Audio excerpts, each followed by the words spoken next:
नमस्कार। आज हम एक बहुत ही प्राचीन संवाद की गहराइयों में उतर रहे हैं। हाँ, नमस्कार। ये शिव और पार्वती के बीच का संवाद है ना? जी हाँ, बिल्कुल। वर्ण व्यवस्था पर। और इसे व्यास जी ने मुनियों को सुनाया था। इसमें एक बड़ा दिलचस्प सवाल है। क्या कर्म, मतलब हमारे काम, किसी के वर्ण को बदल सकते हैं, शायद अगले जन्मों में भी? हाँ, ये सवाल तो हमेशा से रहा है। तो मूल प्रश्न ये है इस संवाद के नजरिए से कि भाई किन कामों से ऊंचे वर्ण के लोग नीचे गिर सकते हैं और कौन से ऐसे कर्म हैं जिनसे निचले वर्ण वाले ऊपर उठ सकते हैं। सही। चलिए इसी को समझने की कोशिश करते हैं। पाठ कहता है कि वर्ण पहले तो स्वभाव पर आधारित था, पर कर्मों से बदल सकता है। तो पहले ये गिरावट वाली बात देखते हैं। हाँ, बिल्कुल। तो देखिए, पाठ में ब्राह्मण के पतन के कई कारण गिनाए हैं। पहला तो है अपने धर्म, मतलब जो कर्तव्य तय हैं उनको छोड़ देना। अच्छा। फिर पाप कर्म करना, लालच या मोह में पड़ना, और एक दिलचस्प बात यह भी है कि क्षत्रिय या वैश्य जैसे कर्म अपनाना। ओह, मतलब दूसरे वर्ण के काम करना भी। हाँ, इस पाठ के हिसाब से यह भी पतन का एक कारण माना गया है।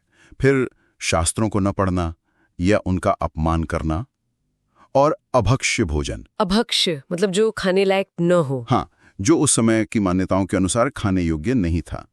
और इसमें खास तौर पर शूद्र के यहाँ का अन्न, उस पर बहुत जोर है। अच्छा, ये शूद्र के अन्न वाली बात, ये तो काफी विशिष्ट लगती है। हाँ, ये उस समय की जो कर्मकांडीय शुद्धि की धारणा थी ना, उससे जुड़ी लगती है। पाठ तो यहाँ तक कहता है कि अगर कोई ब्राह्मण, मान लीजिए, शूद्र का अन्न पेट में लिए हुए मर जाता है तो उसे शूद्रोचित गति मिलती है और वो ब्रह्मलोक से गिर जाता है। बाप रे, मतलब खान पान की शुद्धता पर इतना ज्यादा फोकस था। बिल्कुल।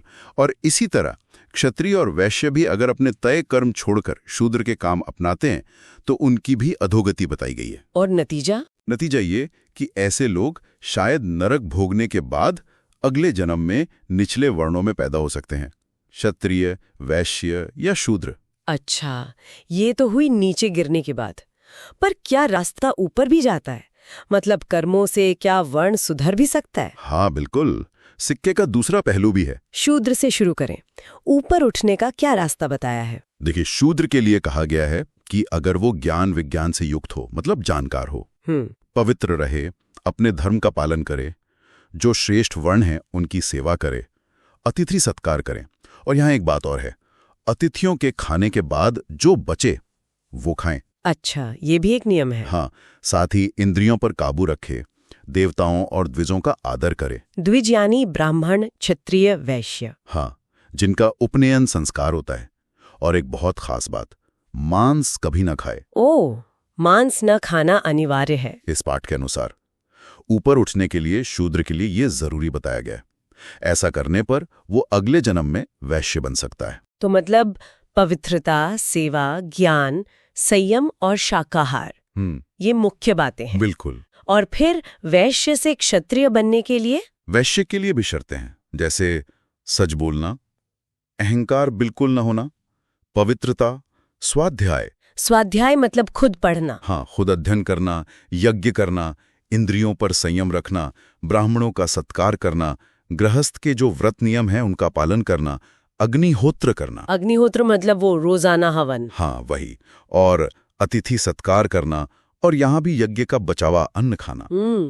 इन कर्मों से वो श्रेष्ठ क्षत्रिय कुल में जन्म ले सकता है। यहाँ भी सत्य, पवित्रता, कर्तव्य पालन जैसी बातें कॉमन है। हाँ, ये गुण तो जरूरी बताए गए हैं। और फिर सबसे ऊपर क्षत्रिय से ब्राह्मण बनने का रास्ता, ये तो शायद सबसे मुश्किल होगा। हाँ, इसके लिए और भी बातें जुड़ जाती हैं।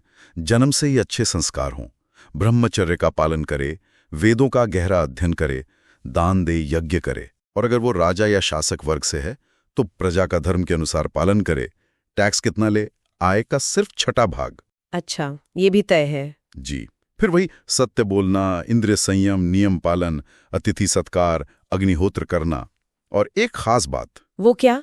गौओं और ब्राह्मणों की रक्षा के लिए अगर युद्ध में प्राण भी देने पड़े तो दे दे। ओह, मतलब वीरता और त्याग भी। हाँ, इन सब कर्मों से पवित्र होकर वो क्षत्रिय अगले जन्म में ब्राह्मण बन सकता है। तो ये सब सुनकर मुझे ऐसा लग रहा है कि ये पाठ असल में जन्म की बजाय कर्म और आचरण, मतलब सदाचार, उसको ज्यादा महत्व दे रहा है। आपने बिल्कुल सही पकड़ा। ये तो उस समय के हिसाब से काफी प्रोग्रेसिव बात लगती है। हाँ, कह सकते हैं। पाठ में साफ लिखा है कि सदाचार ही द्विजत्व का, खासकर ब्राह्मणत्व का असली कारण है, न कि सिर्फ जन्म या कुल। अच्छा। हाँ, शिवजी खुद कहते हैं कि अगर कोई शूद्र सदाचारी है तो वो भी ब्राह्मण जैसा आदर पा सकता है, और अगर कोई ब्राह्मण दुराचारी है तो वो शूद्र के समान हो जाता है। कमाल है। इतना ही नहीं, ब्रह्मा जी का भी एक मत दिया गया है कि ब्रह्म स्वभाव, मतलब जो आंतरिक शुद्धता है, वो तो सब में एक जैसी है, और जो निर्मल स्वभाव वाले लोग हैं वही असल में ब्रह्म का दर्शन कराते हैं। तो निचोड़ ये निकला कि इस संवाद के मुताबिक आपका आचरण ही तय करता है कि आप असल में क्या हैं।